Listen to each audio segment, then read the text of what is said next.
Alright, so this is going to be a quick video basically showing where the natural log function comes from. And I'm basically going to show this using a graphing calculator and some limits. So if you look at this graph right here, we have y equals the natural log of x in blue. I'm actually just going to turn off this red for now. So you can see that this is what the natural log function looks like if it's graphed. The natural log function is defined basically by this second graph right here, y equals x to the h minus 1 over h, but really this h has to be approaching 0. So really it should be the limit of x to the h minus 1 over h as h approaches 0 would be equal to this ln x. So if you look at the graph right now, it doesn't look like they meet up because this h is not actually approaching 0. This h is equal to 1. So what I'm going to do here is make it so this 1 is approaching 0. Okay, and you can do this from either side of the 0, you'll get the same answer. So I'm going to just make this 0.1, and right away you can see that this red function almost meets up with the blue. I mean, obviously there's still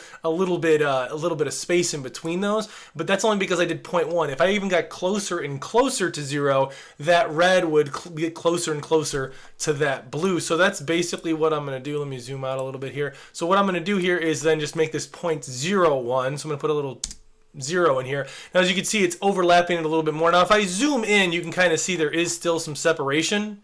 Okay, so what I'm going to do to kind of circumvent that, I'm going to make this even go closer to 0 more and more. So I'm just going to add another 0, and now it's going to be even closer. So it's going to take me even longer to zoom in to find that separation, but that separation is there. Now while I'm this close to it, I'm just going to add another 0 just so I don't have to keep zooming in and out. So I'm going to do 0.0001 here now.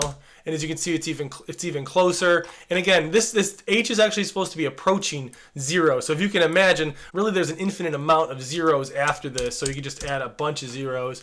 And again, this keeps going. This is still finite, when in reality it's supposed to be getting more and more and more and more and more and more. But as you can see, this graphing calculator, as much as I can zoom in, it's okay. So it finally kind of breaks down as I zoom in too much. But you can kind of get the idea that this ln x is basically defined by the limit of x to the h minus 1 over h as h approaches 0. There's just a little quick video to just basically show you where this natural log function came from. So if you have any questions about anything in this video, let me know.